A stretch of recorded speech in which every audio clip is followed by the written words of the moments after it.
قدر۔ تنقید کے فن کے تین اغراض تحریر کریں۔ تنقید کے فن کے تین اغراض یہ ہیں: تشریح، حکم، تعین و مراتب۔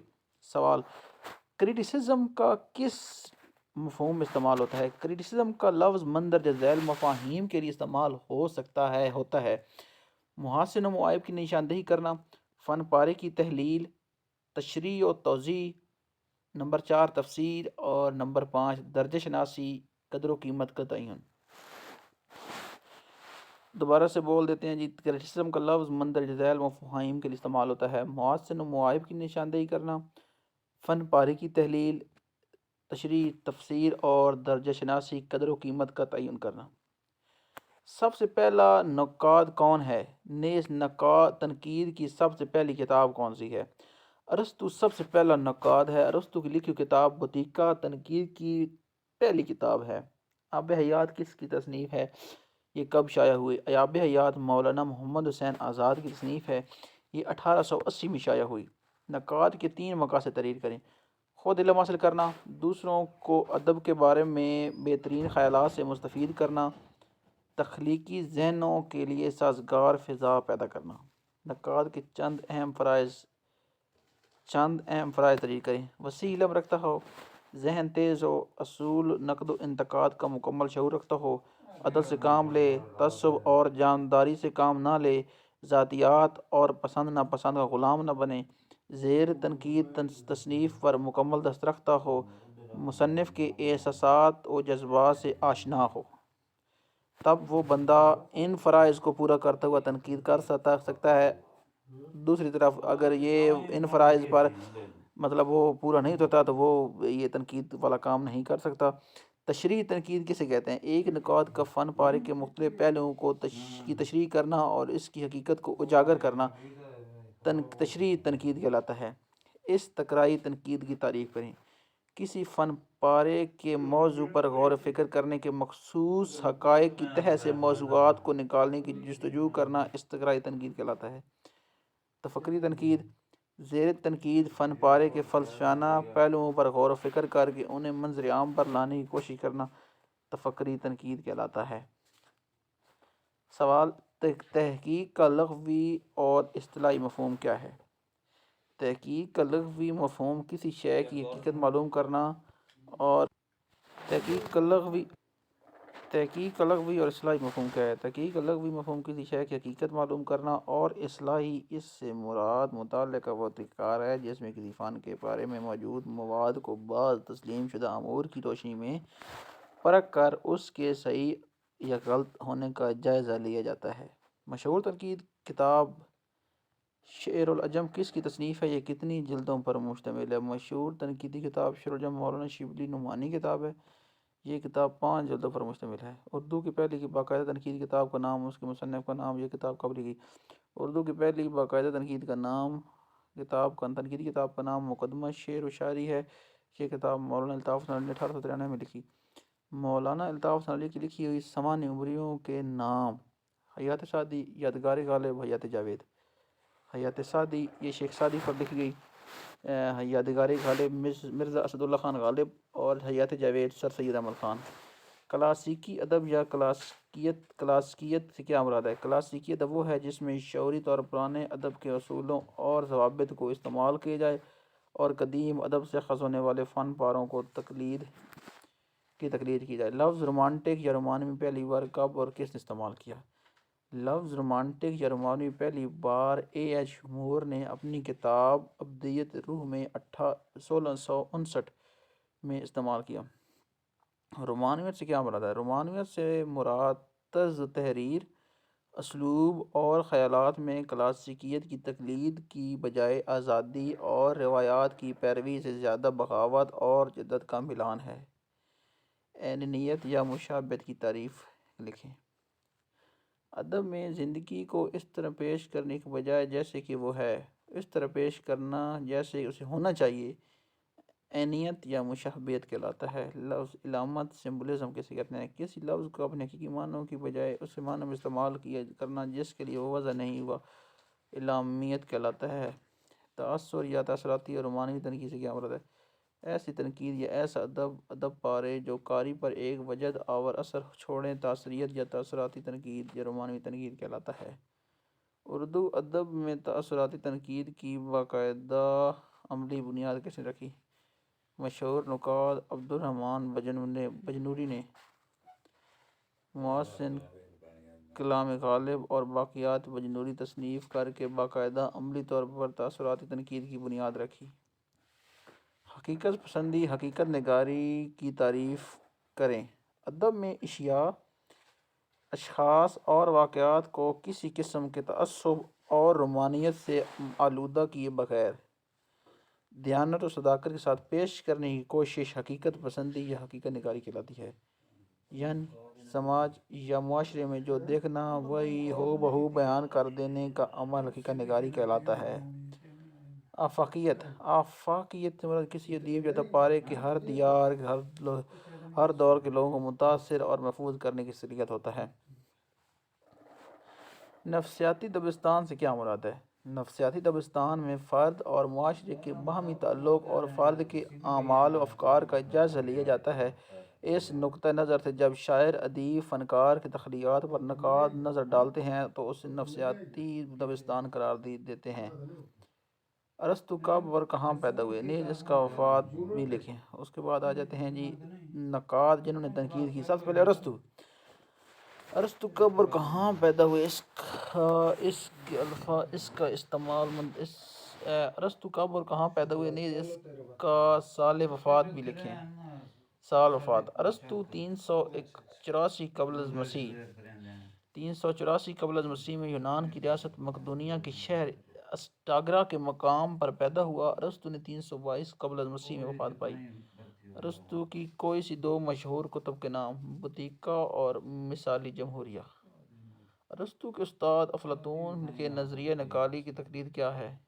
افلاطون کے بقول ہماری دنیا عالم اسلام عالم مثال کی نقل ہے اور یہ نقل اصل کے عین مطابق نہیں، اس میں نقائص رہ گئے ہیں۔ جب فنکار اس کائنات کی نقل اتارتا ہے تو گویا وہ نقل کی نقل اتارتا ہے۔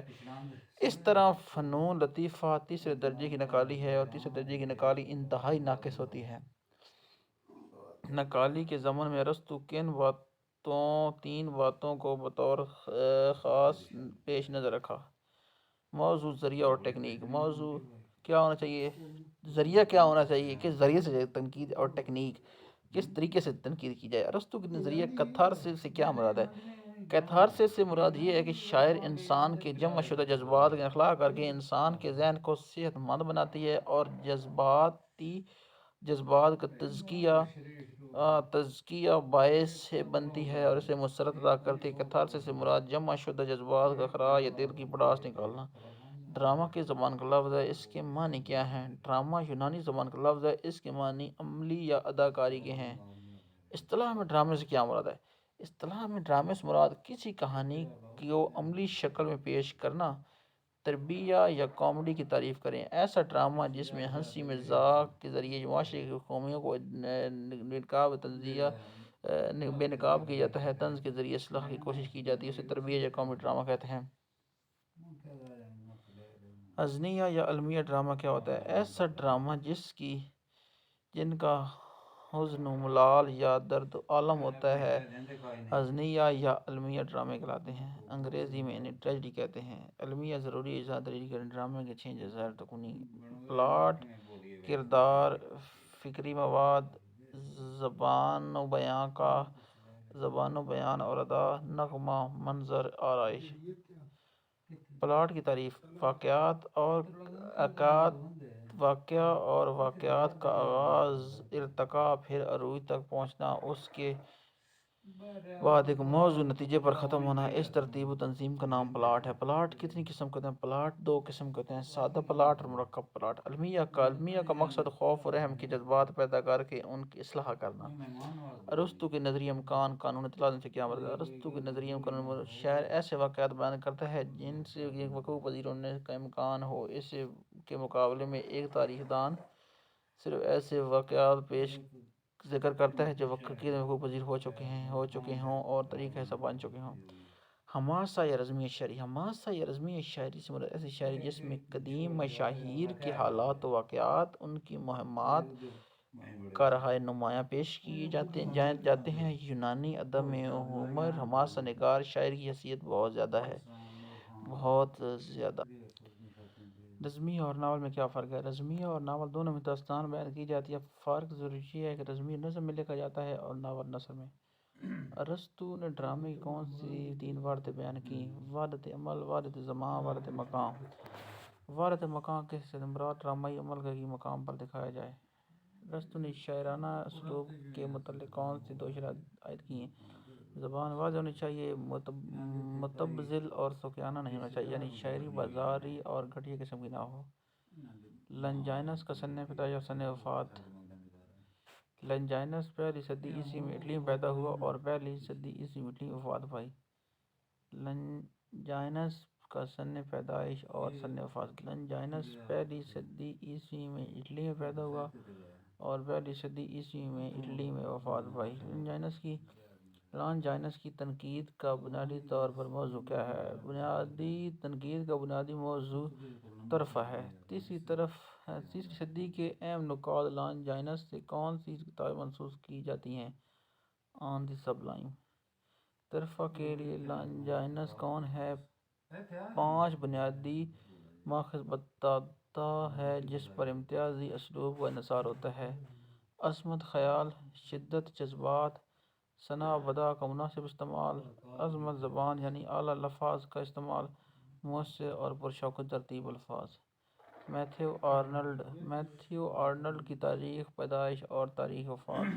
میتھیو آرنلڈ کا صرف ایک ہی سوال ہے جس میں میتھیو آرنلڈ کی تاریخ پیدائش اور تاریخ وفات پوچھی گئی ہے۔